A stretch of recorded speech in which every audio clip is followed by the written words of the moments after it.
gudoomiyaha xusbiga mucaaradka ka Maxamuud Xaashi ayaa sheegay xukuumaddu inay waajahayso markan habacsanaan iyo jile laguna dul dhisay maamulo safarkii ra'iisul wasaaraha Soomaaliya ee Xamse Cabdi Barre ayuu ku eedeeyay xukuumadda joogta dhanka kale safarka la hadalhayo ee madaxweynaha Soomaaliya isagoo sheegay inta badan inay ka hadlaan shalay balse aanay ka hadal maanta waxaanu sheegay inuu farta ku fiiqayo wasiirka wasaaradda madaxtooyada Khadar Xuseen ayaa isaguna uga jawaabay Maxamuud Xaashi arinta waxaanu sheegay Maxamuud inuu yahay ninkii bixiyay hawada Somaliland la qiyaamahana ay dushiisa ahaan doonto dhaliishayeedu haddaba markan waxay muuqataa labadii xusbi ee ahaa isbahaysiga ka hor soo bixitaankoodii ee wadani iyo ka markan inay si weyn u kala weecdeen gudoomiyaha xusbiga mucaaradka ka Maxamuud Xaashi Cabdi oo ku sugan halka iyo London ayaa sheegay in dawladda jamhuuriyadda Somaliland xukuumadda hadda talada haysa tahay mid muujinaysa habacsanaan badan iyo nugeel aan loo baahnayn dhanka kale waxa uu sheegay inta badan inay ku raadtirtaan waxaan noqon doonin dow iyo gar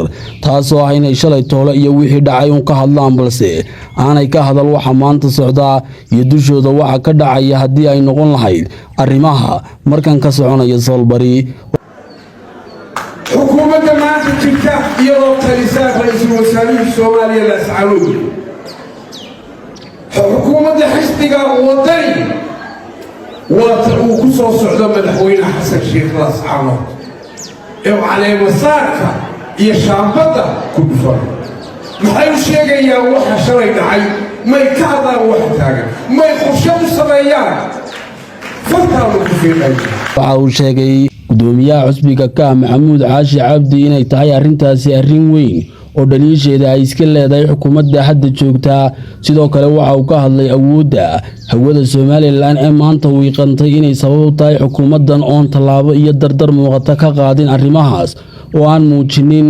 shaqadii looga baahnaa ilaa iyo imikana waraaqay oo ay soo saarayso aan ahayn kuwa meel gaariyo mooyaane aan qaadin talaabooyin wax ku ool ah lana imanin qorshayaal cadcad oo muujinaya markan in arrintaasi weyn ay uga hortagayso waxa uu gudoomiyaha xusbiga ka Maxamuud Xaashi Cabdi sheegay xukuumadda hadda talada haysa inay tahay mid aan awood u lahayn inay saxdo khaladaadkeeda iska daa khaladaad hore u dhacay eedan ayaa mid aad u weyn oo muujinaysa markan ka iyo wadani halka ay kala istaageen gudoomiyaha xusbiga mucaaradka ka Maxamuud Xaashi ayaa dhawaan sheegay in isaga lafdigiisa la weydiiyay sharciga Soomaaliya soo rogtay ee viisaha kaas oo ahaa ama kaag iyo arrin weyn oo si weyn isaga lafdigiisa u diiday waxaanu sheegay xilligii la weydiiyay inay ku soo dhamaatay arrintaasi muran iyo dood oo goobta iskaga baxay khaladkaas oo dhanna ay mas'uul ka tahay xukuumadda hadda joogta wixii dhacay intahay talada xukuumaddani haysana ay eedeeda iyagu leeyihiin balse aanay gar iyo dow ahayn intuu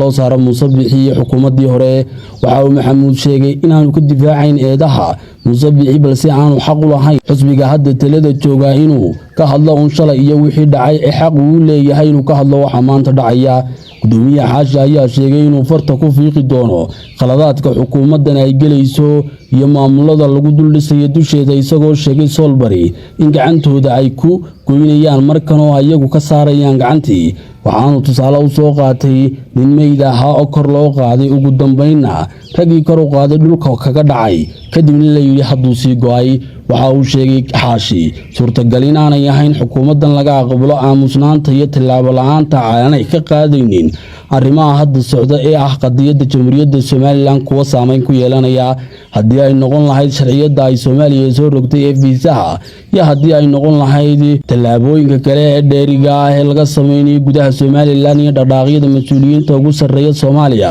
ay markan ku imanayaan gudaha jamhuuriyadda Somaliland gaar ahaan bariga gobolka Sool magaalada Laascaanood inkastoo Laascaanood gacanta Somaliland ka baxday xilligii xukuumaddii hore haddana waxa uu sheegay in siyaasad ahaan iyo difaaceedu waajib ku tahay markan xukuumadda talada joogto oo looga baahan yahay qorshe cad oo ay arrimaha kaga hortagto balse aamusnaan aanay macquul ahayn isagoo sheegay tallaabooyinka iyo qorshayaasha xukuumadda u dhigan inaanay ahayn kuwa la fahmi karayo marka kalena loo arki karaba inay raalli ka tahay waxa socda eedan oo ah eed aad u weyn oo noqonaysa tii ugu cusleed ee ujeediyay gudoomiyaha xusbiga mucaaradka ka tan iyo markii xilka lagu wareejiyay xukuumadda talada hayso oo si weyn saaxiib u ahaayeen hoggaankeeda sare kuna soo heshiiyeen markan inay isku garabsadaan sidii ay talada ku wada gaari lahaayeen midna u noqon lahaa xusbi mucaaradka kalena u heli lahaa talada dalka xaashi iyo eedeyntiisa markan ayaa si weyn u dhibtay xukuumadda waxaana ka jawaabay wasiirka wasaaradda madaxtooyada Khadar Xuseen oo sheegay xaashi inaanay u banaanayn eedeynta hawada inuu ku eedeeyo xukuumaddan iyo xukuumad kale midkoodna ee qiyaamaha ilaa iyo maanta ay dushiisa ahaan doonto eedaasi maadaama uu yahay ninkii gacanta ka saaray hawadii Somaliland iyo maamulkeeda saxiixiisuna wax badan oo caqabado uu keenay haddii aanu maalinta taa samayn lahayna aan Somaliland culaysyada hadda waajahdeen balse qaladaadkii hore u dhacay sidii loo sixi lahaa xaashi aanu ahaynkii lagala tashan lahaa maadaama uu isagu qaladaadka hore u soo sameeyay sidoo kalena aanay u banaanayn god iyo meel uu kaga hadli karo arrintaasi haddii laga hadhi waayana eedeynta iyo kiiska oo dhan dushiisa la dhigi doono markaana xaashi ay arrintu ku cakirmi doonto oo laga dooni doono ka jawaabka su'aalo badan oo u baahan in looga jawaabo shacabka Somaliland iyo wixii dhacay xilligii uu joogay madaxtooyada iyo xilligii uu joogay wasaaradda duulista iyo hawada jamhuuriyadda Somaliland oo ah mid ay qusayso eedda hawada jamhuuriyadda Somaliland xukuumadda maanta jirta iyadoo talisaa ra'iisul wasaaraha Soomaaliya la iscaawiyo xukuumadda xisbiga wadani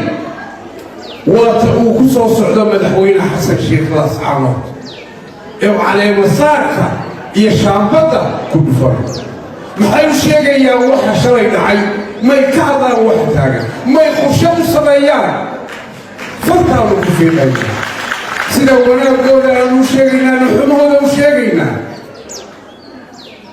wuxuu yidhi maydkii la siday hadda waa mayd iyadoo la sido ayuu dhulka ku dhacay markaasuu yidhi hadduu sii go'a yaa dee sool